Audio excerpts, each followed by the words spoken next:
नवनाथ स्वरूप विवेचननाथ संप्रदाय में प्रचलित नवनाथ ध्यान, वंदना व स्तुति मंत्रों जिन नामों का प्रचलन है और संप्रदाय के संतों साधुओं और योगीजनों द्वारा जिन नामों का अपने योग ग्रंथों में वर्णन किया है वे नवनाथ क्रमश 1. आदिनाथ शिव, 2.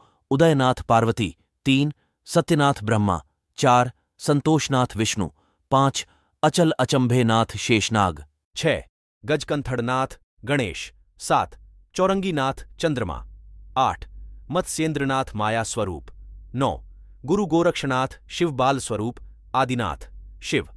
प्रथम आदिनाथ के एयुमकार स्वरूप के संबंध में प्रकट होता है कि विश्व सभी धर्म ग्रंथों में सृष्टि के प्रारंभ में एक स्पंदन का होना माना गया है।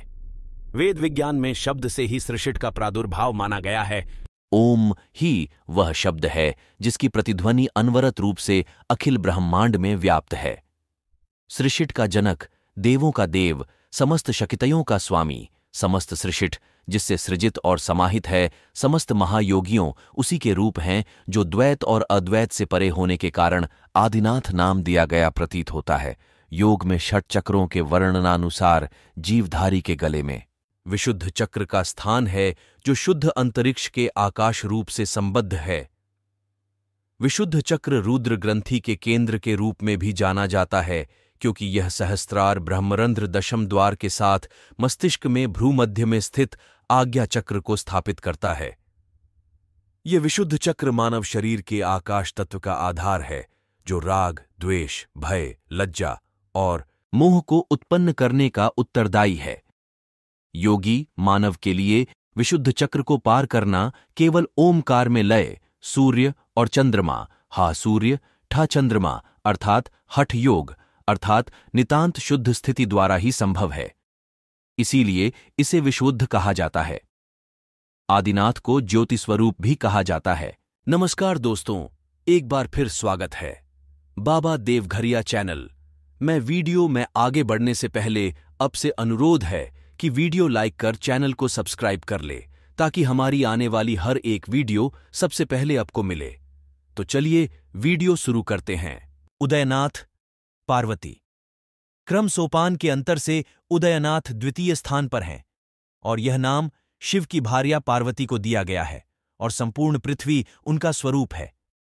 यह समझना आवश्यक है कि यहां पृथ्वी से तात्पर्य केवल हमारे सौरमंडल के इस पृथ्वी ग्रह से नहीं है, वरन अंतरिक्ष में जितने भी ग्रह, नक्षत्र और तारे हैं उनका भूमंडल शिव भार्या पार्वती का स्वरूप है। पर्वत की पुत्री होने के कारण इन्हें पार्वती और जीव को सर्वप्रथम अपने अपनी निजा शक्ति से उत्पन्न, पल्लवित और पोषित करने के कारण इन्हें दिव्य शक्ति, महाशक्ति, धरती रूपा, माही रूपा, पृथ्वी रूपा, प्राणनाथ, प्रजानाथ, उदयनाथ, भूमंडल आदि कहा गया। पृथ्वी तत्व मूलाधार चक्र से संबंध है जो गुदा के मध्य स्थित एक वलय है जो अन्य सभी का आधार है। भौतिक जगत के सृजन से पूर्व आदि शक्ति ने अदृश्य वलयों का निर्माण किया जो चक्र कहे जाते हैं। यह शिव की निजा शक्ति, व्यक्तिगत सामर्थ्य जो उनसे भिन्न नहीं होकर समस्त सृष्टि को प्रकार चलायमान रखती है कि ये महान दिव्य युगल समस्त दृष्टमान एवं बोधक तत्वों का उत्पादन और भरण करता है। जहां शिव समस्त चराचर जगत में आत्मतत्व है तो यह शक्ति उस चराचर जगत का रूप है। शिव समस्त सृष्टि में बीज है तो यह शक्ति उस बीज को अपने कलेवर में ढांपती और उसका संरक्षण करती है। जिस प्रकार एक चेहरा दर्पण में प्रतिबिंबित होकर दो अथवा अनेक विभों में दिखाई देकर भी एक ही होता है, उसी प्रकार सृजन के समय माया रचित अनेक कारणों से बाह्य अद्वैत ब्रह्म शिव और उनकी निजा शक्ति द्विआयामी और बहुआयामी हो जाती है। उदय का शाब्दिक अर्थ उठना या प्रकट होना है, अतः उदयनाथ को उदित होने वाले देवता की संज्ञा दी जा सकती है। महायोगी गोरक्षनाथ ने इस दिव्य शक्ति की सुप्त और जागृत दो सिद्धियां बताई हैं। सुप्त अवस्था में यह सर्पिणी की भांति मूलाधार चक्र में मेरुदंड के आधार में स्थित रहती है। योग की तकनीक से जब इसे जागृत किया जाता है तो यह सुषुम्ना नाड़ी में प्रवेश कर सहस्त्रार चक्र की ओर ऊपर उठती है जो इसका अनितम लक्ष्य है। मूलाधार चक्र से सहस्त्रार चक्र की यात्रा में प्रत्येक चक्र का भेदन करती हुई यह अपने स्वामी शिव से संगम करती है। अपनी सुप्त अवस्था में सत, रज और तमस नामक त्रय गुणों की प्रकृति से आवृत और माया के शकित रूप में प्रकट होती है, जिससे सभी भाव अस्तित्व में आते हैं। सत्यनाथ ब्रह्मा। तृतीय स्थान पर सत्यनाथ नाम से ब्रह्मा पदस्थापित है, जिनको जल स्वरूप कहा गया है। कहने की आवश्यकता नहीं है कि सृष्टि के समस्त जीवों, चल व अचल पदार्थों के निर्माण में जल एक प्रमुख तत्व है। इन्हें प्रजा, सृष्टिपति, पति भी कहा जाता है पौराणिक ग्रंथों में। ब्रह्मा की उत्पत्ति विष्णु के नाभि कमल से होना सर्वविदित है। जल तत्व स्वादिष्ठान चक्र से संबंधित है, जो जननेन्द्रियों के तल में स्थित है और मानव शरीर के स्व का आसन है, ज्ञान गूदड़ी नामक ग्रंथ के अनुसार ब्रह्मा भी सृष्टि करने की इच्छा के कारण इस जगत प्रपंच में अपनी भूमिका का निर्वहन करते हैं। आदि पुरुष इच्छा उपजाए, इच्छा साखत निरंजन माही, इच्छा ब्रह्मा विष्णु महेशा, इच्छा शारदा गौरी गणेशा, इच्छा से उपजा संसारा। पंचतत्व गुण तीन पसारा, ज्ञान गूदड़ी संतोषनाथ विष्णु। चतुर्थ स्थान पर संतोषनाथ नामांतर्गत विष्णु विराजित है, जो तेजस्विता लिए हुए हैं। आज विज्ञान जगत सहित समस्त संसार यह मान चुका है कि हमारे शरीर में एक ज्योतिपुंज है, जिसे हम योगा अभ्यास के माध्यम से अपने ही शरीर में देख सकते हैं। शरीर में इस ज्योतिपुंज की उपस्थिति ही जीवन के अस्तित्व को सिद्ध करती है। सूर्य के साथ ज्योति अग्नि तत्व मणिपुर चक्र से संबंधित है, जो नाभि क्षेत्र में स्थित है। मणिपुर चक्र मानव देह का विशुद्ध केंद्र बिंदु है और इस देह रूपी सौरमंडल के सूर्य के समान है। विष्णु संतुष्टि का सर्वोत्कृष्ट उदाहरण है। इस सृष्टि का संचालक संतुलन करता होते हुए भी निर्लिप्त व संतुष्टि भाव से अपने कर्तव्य का पालन करता है अचल अचंभेनाथ शेषनाग अथवा अंतरिक्ष। 5वें स्थान पर अचंभेनाथ नाम से आकाश तत्व का उल्लेख है और इसकी प्रकृति अचल बताई गई है। गीता के दूसरे अध्याय के 24वें श्लोक अच्छेदोक यमदाशोक यमक्लेदोक शोष्य एव च नित्य सर्वगत स्थाणुर्च लोक यम सनातन के संदर्भ में यह तत्व स्थायित्व लिए सर्वत्र व्याप्त आत्मा का द्योतक है। स्थायी होने के कारण अमृतत्व के समस्त गुण अर्थात अकाट्य, अभेद, अशोष्य, अदाहय आदि इसमें समाहित हैं। इन दोनों तत्वों पर आगे विचार किया जावे तो ये सभी तत्वगुण एक ही परम सत्ता आत्मा की ओर संकेत करते हैं, जो संपूर्ण सृष्टि में व्याप्त है। पृथ्वी को अपने फन पर स्थिर और अचल भाव से धारण करने के कारण शेषनाग को भी अचलनाथ कहा जाता है। साथ ही यहाँ सूर्य और चंद्र नाड़ी में लय के द्वारा वायु को स्थिर अचंभित अर्थात अचल कर देने की क्रिया भी संकेतित हो सकती है। संपूर्ण सृष्टि नित्य गतिमान है, केवल वायु से बना अथवा वायु तत्व का मूल बोलचाल में अंतरिक्ष आकाश ही स्थिर और अचल है। यह एक विलक्षण तथ्य है कि वायु भी स्थिर नहीं है और एक निश्चित परिधि के बाद आकाश वायु रहित हो जाता है। संभवतः योग की यही विलक्षणता योगियों का ध्येय है। गजबेली कंथड़नाथ गणेश। 6ठे स्थान पर गणेश जी को कंथड़ननाथ नाम दिया है। हाथी सृष्टि निर्माण में प्रयोग किए गए स्थूल तत्वों का प्रतीक है। यद्यपि स्थूलता के दृष्टिकोण से देखा जावे तो किसी अन्य जीव को प्रतीक बताया जा सकता था, किंतु इस क्रम में गज अथवा हाथी के सर्वाधिक सम्मानित व प्रचलित नाम गणेश पर विचार किया जावे तो बहुत विलक्षण तथ्य प्रकाश में आते हैं। शास्त्रों के अनुसार महादेव द्वारा शीश विच्छेद के बाद गणेश को हाथी का शीश काटकर लगाया गया, जो सामूहिक रूप से इंद्रियों की अविभक्त शक्ति व संपत्तियों का प्रतीक है। योगियों के लिए योगारूढ़ होना गणेश विघ्नेश विघ्नेश्वर की कृपा के बिना संभव नहीं है, किंतु योगी को उस समय सावधान रहने की आवश्यकता है जब योग के मार्ग में रिद्धि एवं सिद्धियां अनायास ही प्राप्त होने लगती हैं, जिससे कि वह माया के अधीन होकर पुण्य माया क्रीड़ा में उलझ कर न रह जावे। चौरंगी नाथ चंद्रमा। 7वें स्थान पर वनस्पतियों के जीवनदाता चंद्रमा को चौरंगीनाथ नाम दिया है। शाब्दिक अर्थ के संदर्भ में चौरंगीनाथ एक अंगविहीन पुरुष किंतु पूर्ण ज्ञान का प्रतीक है। नाथ संप्रदाय में चंद्रमा भ्रूमध्य में सिद्धत आज्ञा चक्र से संबंधित है और तीसरे नेत्र के रूप में भी जाना जाता है। नाथ साहित्य और साधना के संदर्भ से देखें तो आज्ञा चक्र भ्रूमध्य ही वह स्थान है जहां से निरंतर अमृत निसृत होकर सूर्य स्वादिष्ठान चक्र में गिरकर नष्ट हो रहा है। इसी अमृत को नष्ट होने से बचाना योगियों और हठयोग, सूर्य और चंद्रमा की युति का ध्येय है, जो स्वादिष्ठान चक्र और आज्ञा चक्र को नियंत्रित किया जाकर संभव है। जब कुंडलिनी शकित जागृत होकर सुषुम्ना मार्ग में प्रवृत्त होती है तो शरीर विदेह अवस्था, वह अवस्था जिसमें शरीर के अंग विनिद्रयां इस प्रकार अंतर्मुखी होकर निश्चेष्ट हो जाती है जैसे कि उनका अस्तित्व ही न हो, को प्राप्त होकर विशुद्ध रूप से केवल मस्तिष्क चेतन रहता है।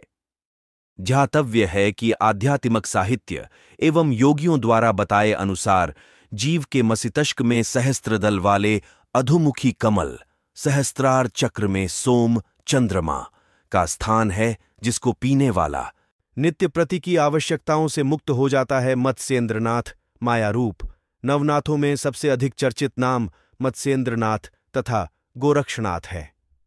मत्स्येंद्रनाथ को माया स्वरूप कहा गया है। संस्कृत में मां का अर्थ नहीं है तथा या का अर्थ है जो, अर्थात जो नहीं है किंतु फिर भी है, और इसके उलट क्रम से जो है किंतु फिर भी नहीं है वह माया है। मत्स्येंद्रनाथ को दादा गुरु कहा जाता है, और जिस प्रकार परिवार में पितामह को अपने प्रपौत्रों से स्नेह व अनुराग होता है, मत्स्येंद्रनाथ को भी अपने पुत्र शिष्य महायोगी गोरक्षनाथ के पुत्रों शिष्यों से अनुराग है, और परिवार में पितामह का अपने प्रपौत्रों की त्रुटियों को क्षमा करने की स्वाभाविक प्रवृत्ति वाला होने से मत्स्येंद्रनाथ को कृपालु भी कहा जाता है। निस्संदेह सीखने की किसी भी पद्धति और प्रक्रिया में शिक्षार्थी से त्रुटि होना संभव है। नाथ संप्रदाय के दादा गुरु मत्स्येंद्रनाथ कृपापूर्वक उन त्रुटियों को क्षमा कर देते हैं। नाथ योगियों की मान्यता अनुसार जीवन शिव और उसकी निजा शक्ति का खेल है, और संपूर्ण चराचर जगत का प्रपंच शिव द्वारा स्थापित विधि के अनुरूप ही होता है। गुरु गोरक्षनाथ शिव बाल रूप महायोगी गोरक्षनाथ को शिव का अवतार मानते हैं, और शिव स्वरूप मानने के कारण ही शिव गोरक्ष की संज्ञा से उच्चारित करते हैं। यद्यपि आदिनाथ सृष्टि के प्रथम देव हैं, किंतु गोरक्षनाथ ने योग अभ्यास द्वारा स्वयं को उससे एकात्म कर लिया, और इस प्रकार गोरक्षनाथ व आदिनाथ भिन्न नहीं है। गोरक्षनाथ नवनाथों में सर्वोपरि है, और पवित्रता में आदिनाथ से अभिन्न होते हुए सृष्टि संचालन के लिए विभिन्न काल एवं भूखंडों में प्रकट होते हैं। गोरक्षनाथ जी को एक बालक की भांति निष्कपट, निष्पाप और निर्मल होने से ऐसा भी कहा जाता है, जो सृष्टि के नियमों से परे अद्वैत है, और सभी देव, दानव, नर, किन्नर, यक्ष, गंधर्व, नाग, वानर, जलंद, परंद, चर, अचर, उभयचर आदि जीवों के नैसर्गिक गुण मैथुन से नितांत नींडोर शेष होने के कारण जति, यति अर्थात जगत प्रपंच से अनासक्त है। यति एक बालक की वो अवस्था है जहां उसे अपनी नग्नता का कोई आभास भी नहीं है। महायोगी गोरक्षनाथ अयोनिज, जिसकी उत्पत्ति मैथुन जनित परिणाम न हो, है, किंतु सूर्य और चंद्रमा की युति का माध्यम होकर भी वह उससे अप्रभावित ही रहता है।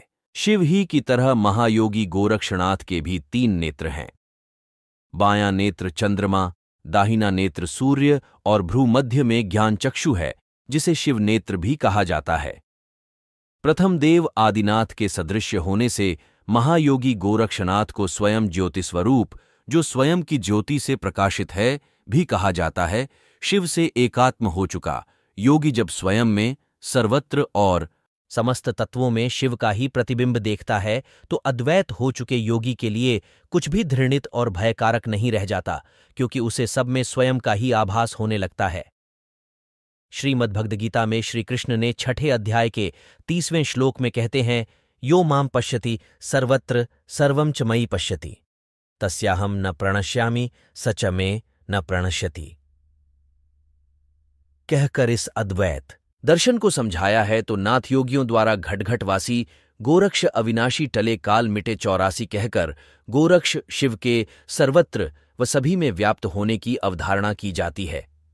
नवनाथों के स्वरूप चिंतन में आदिनाथ के ओमकार स्वरूप से लेकर गोरक्षनाथ के बाल स्वरूप तक जीव की उत्पत्ति से उसके पूर्ण विकास पर्यंत जिन 9 सिद्धियों का प्राकट्य होता है वह विलक्षण है।